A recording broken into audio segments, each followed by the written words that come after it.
పొద్దున పిటిషన్ వేసిర్రు. ఈ తప్పుడు ప్రచారంతో భారతదేశంలో రాష్ట్ర ప్రభుత్వాన్ని దుష్ప్రచారం చేసే ప్రయత్నం చేస్తున్న వాళ్ళందరి మీద చర్యలు తీసుకోవాలని నిన్న అందరు డిలీట్లు చేసిర్రు. సో ఈరోజు మనకి ఏమర్థమైంది? తెలంగాణ సమాజం దీని వైపు చూడాలి. ఏమర్థమైంది? హెచ్సియు భూములో అని చెప్పి వీళ్ళు దుష్ప్రచారం చేస్తున్నటువంటి గచ్చిబౌలి ప్రభుత్వ భూమి,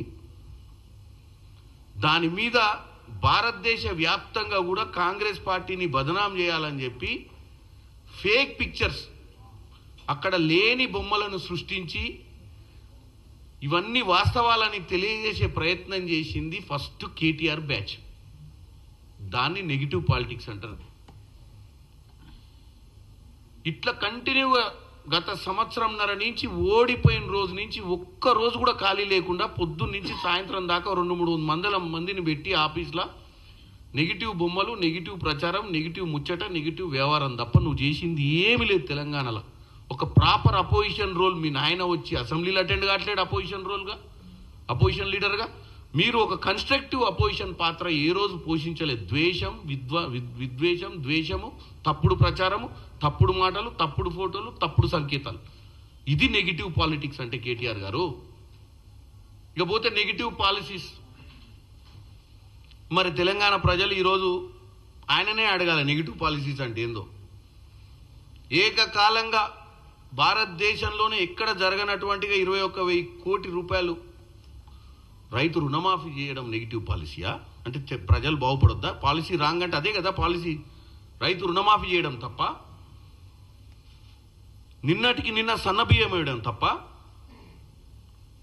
రాజీవ్ యువ వికాసం 5 లక్షల రూపాయలు వెనుకబడ్డ తరగతులకు వారి ఆర్థికంగా వాళ్ళను బలపరచడానికి తీసుకున్నటువంటి పాలసీ తప్ప, ఉచిత బస్సు మహిళలు ఫ్రీగా తిరుగుతుంటే మీరు ఓర్వలేకపోతుర్రా? అది రాంగ్ పాలసీయా? 500 రూపాయల సిలిండర్ ఇద్దామన్న ఒక ఆలోచన రాంగ్ పాలసీయా? 200 యూనిట్ల కరెంటు రాంగ్ పాలసీయా? చెప్పండి కేటీఆర్ గారు. మీరు ఇలా రాంగ్ పాలసీ, రాంగ్ పాలిటిక్స్ అని చెప్పి మీరు ఇందాక మీ పార్టీ కార్యాలయంలో మీరు మీటింగ్ పెట్టుకున్నారు, తప్పులేదు.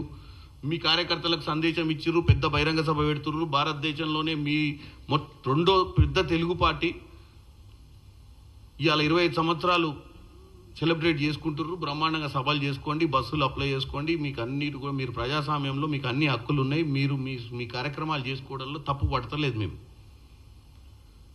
మీ కార్యక్రమాలు చేసుకుంటూ కూడా మీ కార్యక్రమాలలో మీ కార్యకర్తలతోటి మీరు ఆ కార్యక్రమాన్ని ఎట్లా సక్సెస్ చేసుకోవాలి, డిజిటల్ మెంబర్షిప్ చేస్తారా, పేపర్ మీద మెంబర్షిప్ చేస్తారా, అన్నీ బాగానే ఉన్నాయి.